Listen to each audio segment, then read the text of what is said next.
Hello everybody, welcome to the first episode of Stronger Than Cancer, the podcast. We are so excited to be launching today, and we've got a wonderful guest by the name of Darren, who'll be sharing his insights and his journey. I will say it's an emotional episode, and there are some topics that may be a little triggering for those, but it is there to help offer some guidance and share some experiences from somebody that is also walking this journey with us. Enjoy the first episode. We are so excited today and look forward to receiving all your feedback. Thank you. Good morning, everybody, and welcome to Stronger Than Cancer, the podcast. Today, we've got another wonderful guest joining us, Darren, full of inspiration. I've had the chance to talk to him before, and I was introduced to Darren via his wife, who I used to work with, Michelle, at Maneuver. And even after the first conversation I had, very grateful that introduction was made. Darren, welcome to the podcast. Thanks, David. And how are you, buddy? Yeah, good, mate. Yourself? Yeah, very well. Darren, let's get straight into this because we had a great conversation before, and I think you've got some wonderful insights to share in terms of how you've handled your diagnosis and the prognosis. But let me start by asking again, what does being stronger than cancer mean to you? Yeah, for me, being stronger than cancer, it's not about beating it physically. For me, it was, I looked at it as more so, it made me like rethink everything in my life. I took it as cancer, my teacher, rather than this battle against something. I took it as, it's this sign that something needs to change. You need to look at your life and I just analyzed everything. I just went into a health mindset, just priorities, just whatever I could. And this is going to be ongoing forever, you know what I mean? I'm never going to stop doing this. Yeah, so it was like I said, a life coach, but a really annoying life coach that's over your shoulder all the time. Yeah, I like what you said there. And I think that, again, if we can pull certain snapshots out of these conversations that we're having, is that cancer is my teacher. Yeah. People don't articulate it that way, because I wrote a little piece this morning around thanking cancer for some of for the insights it's given me about my body and truly what I was doing to it over the years. But secondly, what it's also brought in terms of how I think and feel and act around everything now. So I love that phrase that you said. Let's dig into that a little bit more, because I think cancer is my teacher. When we say that phrase, what do you think it's taught you, Darren? What's cancer taught you since obviously diagnosis? I felt like I lent into it, like facing things maybe you didn't even want to face, going to psychiatrists, working on yourself. My aim was like, yeah, it's not just trying to survive it, but trying to come out better from it, basically, trying to become a better person. I was already pretty healthy, diet was pretty good, interrogated that, tried to make it better, did whatever I could, just all my habits, that down to mindfulness as well, sleep, you name it. Whatever could set me up for success, that's where I was headed. Just kind of, and if it wasn't serving me, I'd have to change it. It was all about what you can control. Like, cancer's kind of somewhat out of control. You can't really, you've got all the screening, you've got to go through the treatment. There's a lot of it that's out of your control, and that's very stressful. I suppose taking control of what you could, it just helped me mentally as well. You know what I mean? It's just, something to focus on, something to control in a sense. Yeah, and I think that's what we'll drag out of this conversation today, because I think that more than any conversation I've had, you really did take control, and we'll talk about that a little bit later on, about how you went full into that research, because I think that's the key as well. As we go through this, it's about what you can control, but also to a certain degree letting go of what you can't control and not dwelling on it and not getting down about that. Darren, before we do that, and thank you so much for that sort of introduction on what being stronger than cancer means to you. Let's talk about your diagnosis, because I'll say, because you were fit and healthy, because you were to a certain degree, I think you were vegan beforehand anyway, this caught you by surprise. So tell me about that. Take me back to how you found out that diagnosis, and let's go into that.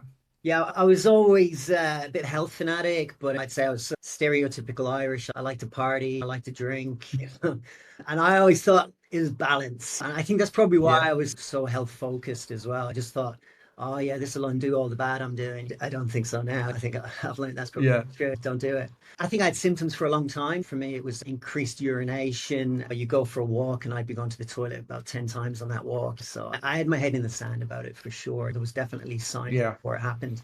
And then everything hit off after we went out I'd given up the booze. I was trying to cut down on the drinking. I'd given up the booze for about 6 months beforehand, and then decided, all right, I'll introduce it just for parties. I went out for a big party with all my friends, and the next day I couldn't piss. And it was basically blocked up. It's pretty stressful getting blocked up like that. Yeah. You ended up on the Monday going to the hospital, getting that fixed. And they thought at the time it was just enlarged prostate. And after that, we figured out it wasn't the case. I got diagnosed with aggressive Gleason 9 prostate cancer, Pirates 5, and I had two lymph nodes also involved, and the seminal vesicles as well. So it had started to metastasize a little bit, but there was no distance metastasize. So I literally caught it just before it got really bad. And let me ask the question, because you mentioned there that it wasn't that you were ignoring the warning signs. I guess they were dismissed as that's just old men pee a lot. We're walking after drinking a lot of water. I exercise so much. I thought I drink loads of water. People don't stay as hydrated as me. I really put it down to that. It just shows you should get your checkups. I put off doing that proper health check for your age. I guess even probably earlier than they recommend. I don't think it happened to me when I was 47. And I don't think prostate checkups would have been a thing at that age. But I'd say if you have any symptom at all, like, just get it checked up. Don't ignore it. Yeah. Take me back to that day, because you've got a son, you've got a wife, and I know Michelle very well. She's a wonderful person. So you've been diagnosed, and we talked about that sort of impact mentally. And you mentioned that it wasn't the fear of dying, really. It was the fear of not truly living. Give me some more on that. What was that day like where you just went, shit, what am I going to do from here? Around. I think it was when I knew I had cancer, but without the full diagnosis and the full knowledge about it. I remember here walking around the house one evening, and I think Michelle was out at that time, but I was here with my son, and I kept going around hugging him, and I was trying to hold the tears in, and I just felt like I kept thinking of focusing on all the negatives, I suppose, the fear. So I started thinking about how I thought I was going to die. And I thought, I'm not going to see him grow up. All these memories, I'm going to become a distant memory. I'm going to be the dad who's died. Yeah. I didn't realize it's quite survivable cancer as well, which I know now. It's quite a few years later. I'm still here, which was great. But it was really hard just dealing with the thoughts that what you're going to miss. Yeah. And it's not being there for my son when he gets older as well. Yeah. So, that's the one thing that takes me down to my lowest point. Yeah. So when I think, because I've got 5 children, eldest being 22, youngest being 4, and you go, I'm going to miss out on a lot for the 4-year-old. But I was still really traumatized by the fact that I may miss out on some milestones that I'd been looking forward to with my 22-year-old, getting her dream job, her getting married, her having her first child. And those are the thoughts that haunt me. So on this occasion, I think it's easy for me to say that I can understand how you felt at that point, walking around, hugging him every opportunity. It would have been weird for him. He would have gone, oh, he was weird. What's going on here? What are you doing? Mum's out and you're cuddling me every 10 minutes. This is getting a bit stranger and stranger. But I've been doing the same. I've been doing exactly that. And they know why. They're old enough now to know why, to go, let dad have this moment. So I just want to ask, because you said something there that I want to hit on this, that cancer is survivable, right? And I'm sure that this will either be a trigger for people or it'll be maybe of comfort, because I believe the same. I believe that cancer is survivable regardless of your diagnosis. Your body has this amazing ability to heal itself as long as you do the right things, think the right things. And I just want to so I can get an idea. You said that you called it a bit earlier. It probably wasn't as metastasized. Gleason 9, if I could compare that to my bowel cancer, and I don't know if I'm doing the right thing here, would that be a stage 3 or a stage 4? Where does that? I'm just trying to get some similarities. Stage 3, yeah, just before that stage 4, it started to creep out. I look at treatment options as well. I did a ton of research into what was going to be best for me, and deciding on that is so personal as well. Don't listen to anybody that goes, you should do this. You really so many things you got to weigh up. But for me, radiation seemed like the best approach for me. I came across some research where it said that when it had escaped the prostate, surgery would encourage metastasis. And then I asked my oncologist about that, and he agreed with it. He said, look, it's not 100% proven, and he believes it would do it. It made sense to me that would be the case. You go in and you start upsetting your body. If it's already out, it's going to go, hey, here we go. Yeah, agreed. And I've heard that as well, where people have said the fear was that we're going to go in, start cutting about the place, and that it would actually you get the benefit of it, yes, but it would also have some negative impacts along the way and maybe cause further spread. I want to jump to that treatment. We'll talk about that actually, because we've got the diagnosis. We know how that's affected you physically and mentally, and as it would with everybody. But I think for you, some of the treatment was a lot harder to deal with. than maybe expected. And I think, was it the ADT? Is that what it's? That was the hardest thing. Yeah, the hormone Yeah. therapy. My treatments I had was I had HDR brachytherapy where they go into the prostate with the catheters and they put the radiation in there and blast it from within and then take the radiation out. So you don't have any radiation left in your body, but it radiates the whole prostate basically. And my whole prostate was cancer. There was nothing left that wasn't cancer. And then I had Yeah. external beam radiation for the prostate as well and the lymph nodes to teach all that. But to treat all that. But then they also put me on 22 months of hormone therapy. So basically that turns your testosterone down to, mine went down to 0.4. I started out at, I think it was 24 to begin with. Yeah. Without testosterone, like, it's got so many side effects. It's insane. The list of side effects is so long. The major ones are like you get a lot of hot flashes. I think I did really well with side effects because of everything I was doing, like eating well, prioritizing sleep, all the exercise, everything, especially weightlifting made a huge difference to it because maintaining muscle mass helps you keep your energy levels up. If you've got prostate cancer, 100% recommend weightlifting. You have to do it. Can I ask you a quick question? Sorry, Darren. And the only reason I stopped you there is because I think this will be interesting for listeners, but also for myself.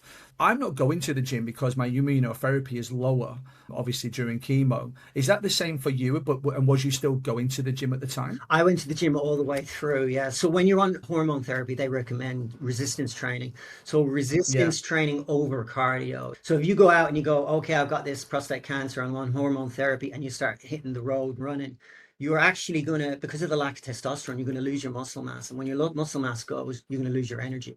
And if you didn't start out with a lot of muscle mass to begin with, you're going to have a harder time. You get a lot of guys, they just can't get out of bed in the morning. They've got no energy. They're just moody. You know, I didn't have any of that. I was fine all the way through. Look, going to the gym was hard. You had to drag yourself into the gym. I've been a fitness person all my life, and I'm pretty stubborn. I've got really good discipline, and that served me so well. My mantra in my head was go to the gym, pick up those weights, and do it, because otherwise you're going to lose all your energy.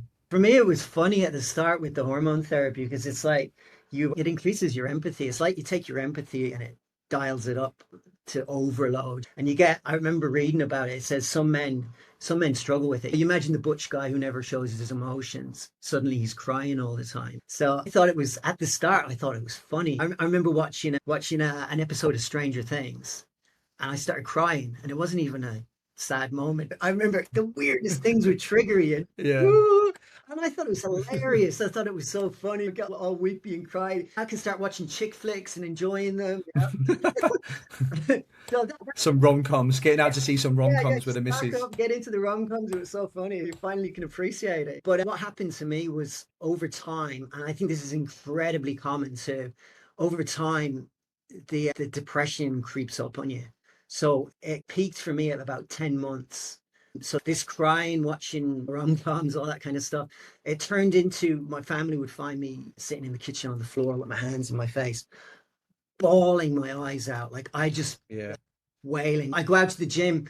We got a gym out in the garage. I'd sit there. I'd just be like wailing, crying, just real darkness. Real sadness. Yeah, real sadness. Yeah, it got really bad for me. You ask anybody who knows me, I'm like the most positive, upbeat, happy person you ever met. And I am like that. That's who I am. And this thing just took me down. I got to the point where it was so dark. I remember at one point going to sleep at night and I'd be crying. I'd be like bawling my eyes out. And I wake up in the morning, bawling my eyes out. But it took you further than that, Darren. It took you further than that as well, right? It wasn't just the tears that happened. You then mentioned that obviously you went even deeper, and I think that would be, if you're okay to touch upon that, I'd love to obviously give some insights into just what can happen, because then we can talk about what you did to eradicate that. I ended up suicidal. I'm not going to end up with it. No, that's okay. No, take your time. And I know this is a place that we discuss this. And again, I only bring it up for the sake that there are people that are going to walk this journey after you, and you've got some real insights to share that will help them navigate this and maybe avoid going to the levels that you went to. And look, we know that there's a shining light at the end of it. You came good, but I do think it's an interesting topic, but I'm happy to brush over if you need to. No, I'm really happy to talk about this. It's a huge part of it. Yeah, I felt like I was in living hell. I started thinking about suicide. It was like you had all your thoughts and there was this box called Suicide in the Room, and it was there. That's how I describe it. It's not like you were like looking in the box all the time thinking about it, but it was there. You were thinking it's an Mm. option because you had so much pain and it was relentless. It was 24/7, this pain. And you just got to a point, I just want to escape it. Like, I feel like now I can understand when somebody gets to that point in their life, what it's like and how it is a tragedy if you act on it 100%. Because now, not like that at all. Yeah, It's yeah. weird. And then It's I want to highlight that we've got through it. That's why yeah, we're yeah, good. But I good want to now, highlight. good. But tell me more, because I think we know that. And again, thank you so much for sharing that, because I know that brings back emotions that we don't often want to visit. What was the answer to that? So we know that you got to that depth, and I think your brother was a big part of that. Yeah, So let's talk about your brother's impact and then what you did to take yourself away from those it moments. was pretty good timing actually. My brother's a clinical psychiatrist and he came to visit and he was actually reading a book on suicide at the time. And he was telling me Right. about it. He was telling me about how it works. The example he talked about was when Robin Williams committed suicide. He said basically a lot of men at that time realized, oh, it's on the menu now. This is the thing you can do. That's all it Mm. takes. And I opened up to him at that point. I said to him, I've been thinking about it myself. I was in, that was my lowest point. I was in a really bad place at that time. And he said to me, he showed me a chart. He said, we've got a family history of suicide. My granddad and my uncle have both committed suicide. So he showed me this chart. He said, there's basically family history, your current circumstance that you're going through. And he said, yeah, I do a lot of extreme sports as well. And he says, because of that, you might not have the problem with following through. Yeah. He says he speaks to people every day and they talk about suicide. And he says they're probably not going to ever commit suicide. They Yeah. just won't take that extra step. But he said, put all those steps together, you're prime candidate. So it just inspired me to do something about it, basically. And I kept this to myself for so long. I didn't even tell my partner at Yeah. this point. Yeah. I was suffering on my own. I would sit in the living room with a hoodie up watching TV, I'd be crying. I didn't want people to see. I was trying to hide it as much as I could, suffering on my own. But what I did was I went to a psychologist afterwards and I had a chat. And my brother, he recommended that I should get on medication for it. And so, yeah, my psychiatrist did too. And we did some work on it. So I ended up getting on low dose sertraline. And it was I think I had a placebo effect, but it doesn't work this quick. But for me, I popped it in the morning and that afternoon I was fixed. It's meant to take about a month to work. It was insane. So I definitely What do you put that down to? What do you put that down think to, Darren? Was it just a case of going, I've taken it, I can stop thinking about this now because this is going to do the job in 3 weeks or 4 weeks' time? What do you think it was that made you go, no, this is going to fix me in the first couple of hours, not 1 month? I think the placebo effect might actually be real. Yeah. Yeah, I had a nutritionist who said that to me. She was like, it's the placebo effect. Who knows? Who knows? I don't care. It worked. It I worked. will Yeah. say for anybody who does get on, like I said it to my oncologist, I said, when you prescribe ADT, you should also in the pack give them or let people know about it. Yeah. Let them know that this is a very real thing. I see people on forums all the time and they're suffering, they're suicidal. There's so many people. It's so common and they don't know what's wrong with them. And I'm like, just get on antidepressants. I will Yeah. caveat that with getting off antidepressants can be very hard as well. So if you do get them off, Right. Yeah. get off it, be very careful with that. For me, it was easy because when I stopped the hormone therapy and I wasn't on anymore, I thought I'm not depressed. It was the hormone therapy that made me depressed. So I was able to get off it in 2 weeks really easily and just felt like me again. But what it did do, it made me feel like me again. That's how I felt. Yeah. So I felt I had the doom lifted, the darkness lifted. I just felt like me again. It increased my energy as well, my energy in the gym, everything Yeah. brilliant. It just changed it from the first 10 months of living hell to like comparatively a walk in the park at the end. It was insane, the difference. I was so thankful for it. What I would say is if you're suffering, don't suffer. There's help out there. Don't don't talk to your family and friends. You have to talk. You have to open up to your family and friends. Yeah. Yeah, it's so important not to suffer on your own. Get help. Yeah. There's so much And there even for you. even there, you giving that advice, I can feel the emotion because you know that others are going through it. And I think this is testament to the person you are, is that you don't want people to go through what you went through.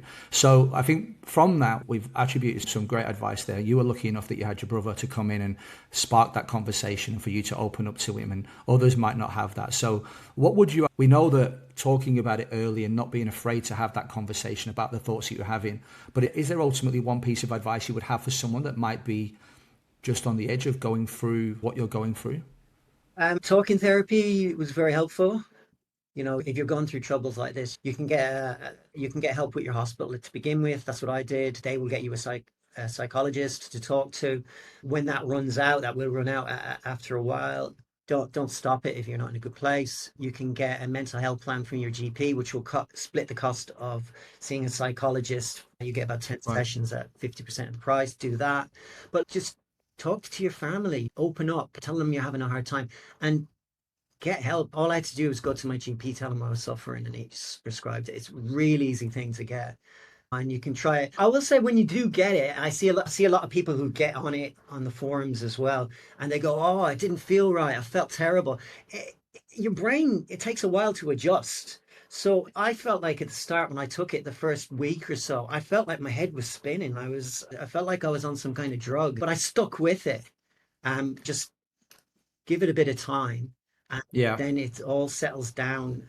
Your brain adjusts to what's happening, and oh wow, the relief was insane. Yeah. I'm glad that you did that, mate. Thank you again for sharing, because I know, as I said, it takes you to a place that often you don't want to visit. So let's do what you did and lift the mood a little bit, because you showed me an image, actually, when we were chatting. You showed me about, and the reason I bring this up is because this is a conversation that comes up all the time in forums, right? What supplements are you taking? What are you doing on a day-to-day basis? What should I be taking? And I know that differs across certain cancers, but for the most part, it probably doesn't. We're probably all taking some sort of similarities. Now, just so you know, when you showed me that image of me, you talked about it, I rushed out and bought about 5 of those. And I've sent them to my oncologist, and she said, yeah, they're good to take. So I'm now doing that. Let's talk about that. Let's talk about, you've come through your worst part. You were already you're hitting the gym, which again, I think is solid advice for anyone. What supplements did you add in, and which ones do you think had the biggest effect, and why did you do those? And what did you do on a day-to-day basis? What was your routine to get you through this? I went a bit crazy with it all. Yeah, I saw the image. I was like, wow. I went a bit OCD on it. I took every snake oil out there. I was like, yep, okay. My attitude was, if there was a big movement behind a certain thing, I think I just thought it can't hurt to jump on board and give it a go. So I did do a lot of fringe stuff. A lot of them I don't do now. I'd say what I do now is, for me, I thought a plant-based diet was quite helpful. There's a lot of evidence with prostate cancer that it's a wise thing to go for.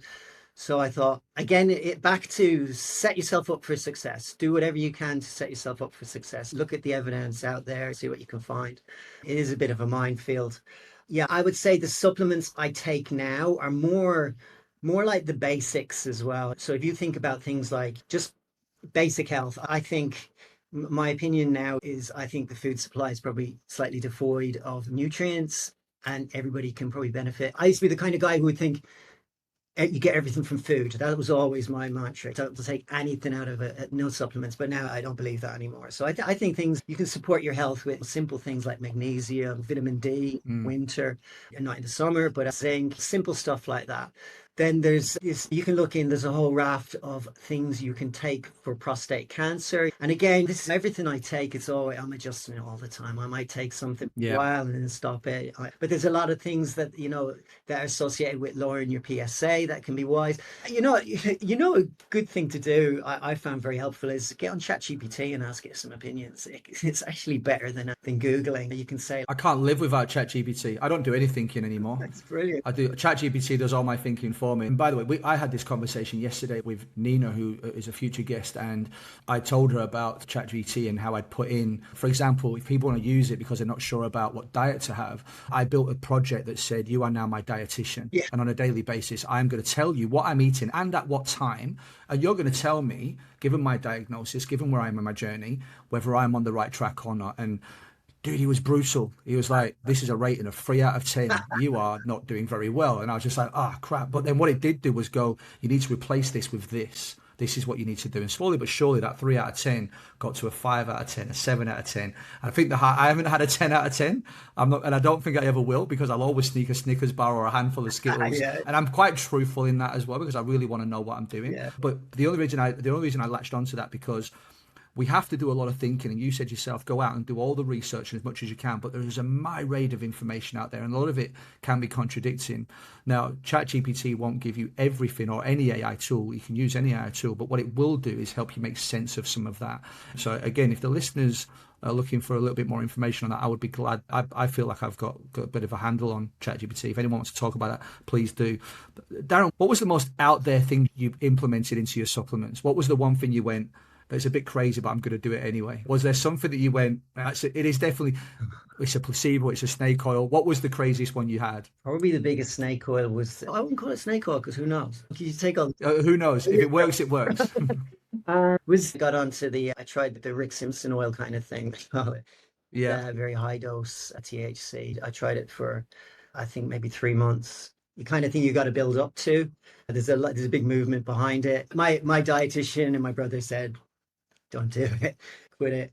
But there's a huge movement behind it, and that was another reason I just thought, yeah, I'm going to give it a go. If there's a chance, it could be nature's medicine. I just wanted to try it, so I did it. But there'll be people out there that were talking about CBD, THC, and they may have. I had a conversation with a medicinal nurse who said, "Look, haven't got anxiety, you're in no pain, and you're sleeping quite well. So at the moment, this isn't something that we'd prescribe." And I took that advice and said, "Great, I won't implement it in." But there'll be people out there that might be going through that. Were there any side effects of THC? Did you feel any benefit to it?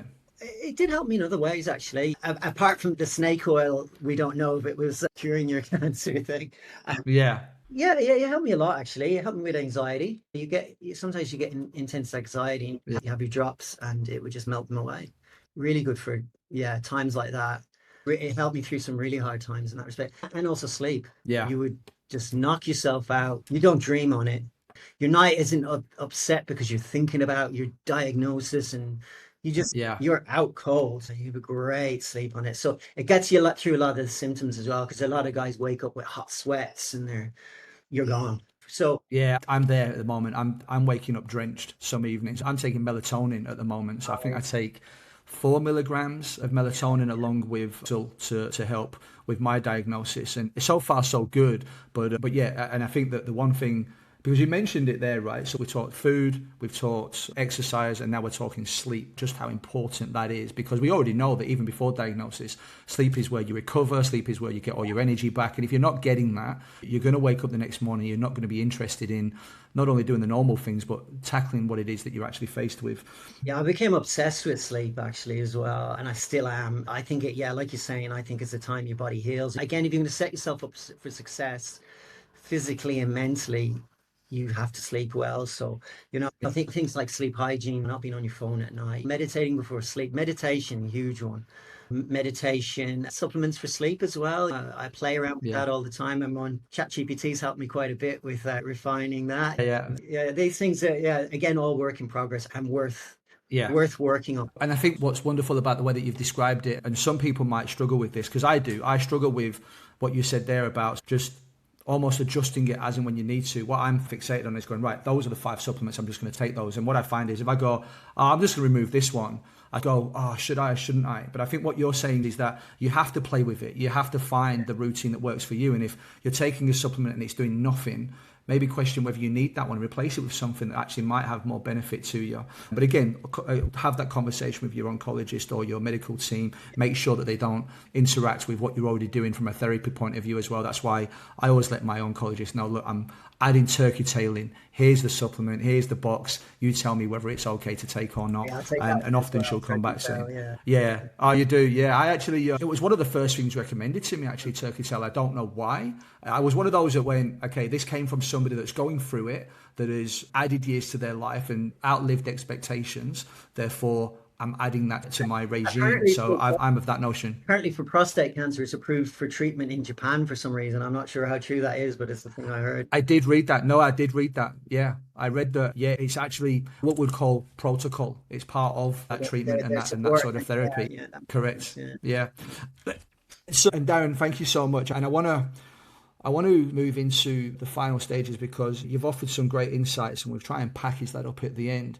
If you could go back to day one, or even that first couple of days, what would be the advice that you give to yourself? What would you say to yourself at that point?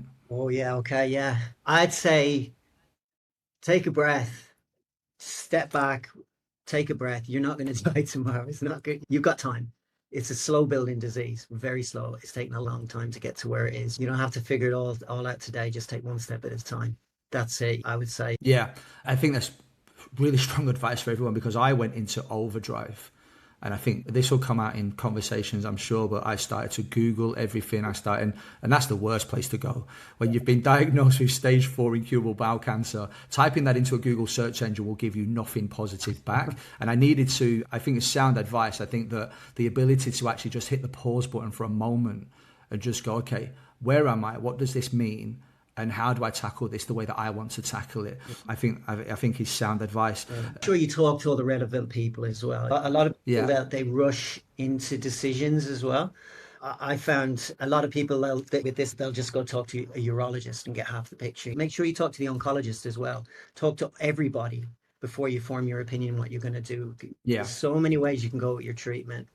And get second and third opinions as well. I've done the same thing. There's no harm in, and my oncologist has been great. I've told her, I said, look, I'm getting second and third opinions. She goes, great, I've got people I can recommend to you if you like. Yeah. You need to do that. This is your journey and it's what you're doing. Yeah. So definitely do that. And the one thing that I hear more and more is you have to be an advocate for yourself. Yeah. Because, your oncologist is there, yes, to support you, and they're doing a wonderful job, and her team are doing an awesome job, but they're doing that for a myriad of people with different levels of cancer, different stages. So you have to really be an advocate for yourself and go out and fly your own flag. And they're fine with that as well. That's part of their. They are. That. Yeah. It won't be. Yeah. I email my oncologist honestly daily, and we now go in and we laugh about it. She says, look, I'm getting your emails. I've now stopped replying to them immediately because I know another email is going to come very soon after. I'll answer them all at the end of the day. I'm like, great, you can answer at the end of the day. I'm going to keep emailing you though. You've got to be an advocate. You've got to put the pressure on, and they know that you're going to do that because this is your journey, and you need to. Darren, what was the one thing that cancer couldn't take away from you?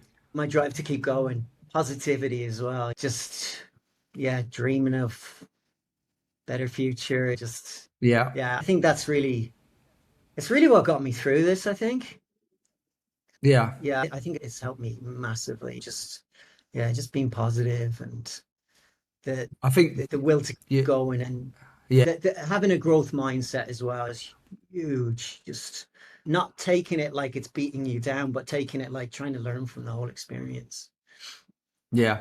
And I think that you strike me as an individual that would have been like that before diagnosis anyway. Yeah. So I think that you put something like this just lights that fire and you go, I'm doubling down on the positivity. Yeah. I'm doubling down on the growth mindset. So I think that's really important. And for anyone that's listening that is finding it difficult to find that drive and that motivation, you've only got to hear the words that are being spoken today around just how important it is that it's okay to have your moments. It's okay to feel the sadness that comes with being diagnosed with cancer. In fact, you probably wouldn't be human if you didn't feel those down moments. But the advice that I was given on that is that they have to be moments. They can't be days. They can't be weeks. And if that's the case, then you're probably in a position that Darren was in the middle of his diagnosis, which is you might need to speak to somebody and help you get out of that mindset. And that's the advice that I will offer at this point. If your down and sad days are lasting longer than they should, have those conversations, because you need to have that drive. You need to have that growth mindset that Darren just spoke about. Darren, what would be, and we've done this throughout, I think you've offered some wonderful advice, some wonderful guidance. What would be, if you could capsulate everything, what would be your total advice for somebody that is either on their journey now and struggling, about to start their journey? What would you say to those guys? Yeah, first off, educate yourself. Do delve in. Knowledge is power. You do. For me, a big part of going that way was I didn't want to have decision regret, because there is a lot of different options. There's no one size fits all. What works for you may not be what's going to work for somebody else. Really make your decisions based on what's important to you, and don't listen to fear. Fear's a liar. Don't let fear rule. Yeah, fear will take you down routes that you don't want to go down, Yeah. and therefore you might miss important things that you needed to see. Sound advice. Ending the conversation, Darren, and this has been absolutely awesome. Thank you so much. And I want to end this with, what are your 3 daily non-negotiables at this point? Oh yeah, okay. Yeah, definitely strict diet. Always try to every meal's intentional. It's fuel. As much Yeah, as I can within reason. I do eat the odd bad thing as well. Movement, exercise.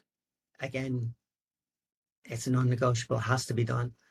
And mindfulness as well. Yeah, really useful. Just the meditation, just calm yourself down. Moments I find nowadays, I was never a very quiet person, a very into this, but I find myself I would be always plugged in, walking around with headphones on, listening to podcasts, all this kind of stuff. Just unplug, washing the dishes or something like that. I find myself smiling, just having moments of just grateful for that moment. Really, yeah, really, I find myself, it's a bit zen, but yeah, just living in the moment a bit more, appreciating what you've got now, trying not to yeah, future or what's happened to you.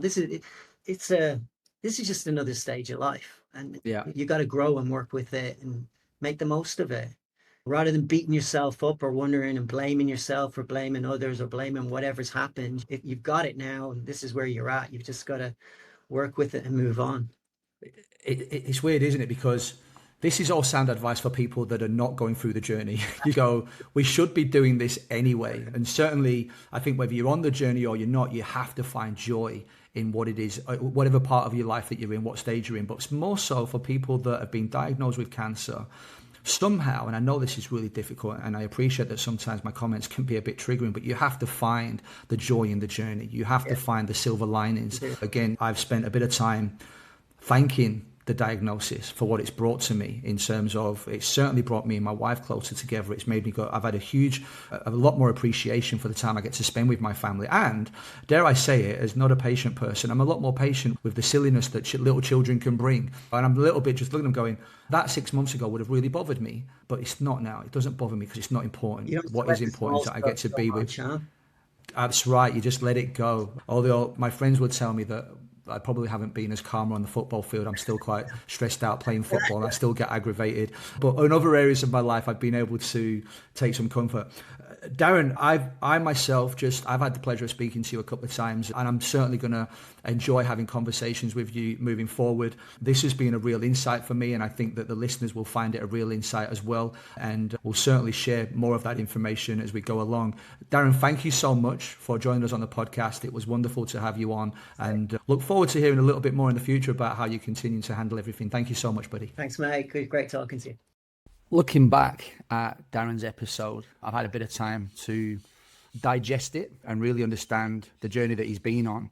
There were certainly some triggering moments throughout that episode that I think people will be able to relate with, and maybe even going through some of that right now. But there was a couple of things that really stood out for me, though, during that episode. The first one was cancer became his teacher. It was a mindset shift that changed everything. He didn't view cancer as something to fight. He viewed it as something to learn from. He leaned right into it and asked what needed to change, from everything from diet, sleep, his priorities. He said that it was a really annoying life coach. And I think if you can move yourself into that position where you look at it as it's an opportunity for you to change, it's a second chance. And if you can do that, that battle is probably going to be a lot easier than going against the grain and just being annoyed by it. The other thing as well, we did touch upon the suicidal thoughts that he had, the depression that he went through due to the hormone therapy and how hard that was. But what he did say was, don't suffer in silence. Find yourself a good group of individuals that you can rely on, that you can speak to. And the reality is, I know that some people are doing this journey by themselves. And I want to say this now here on this podcast. If you're one of those and you don't have the support group that you think you should have, and you're having those types of thoughts, we're here. I'll also include some helplines at the end of this, but I'm here for you. If anyone ever needs that conversation, needs that shoulder to lean on, please reach out to me. Don't suffer in silence.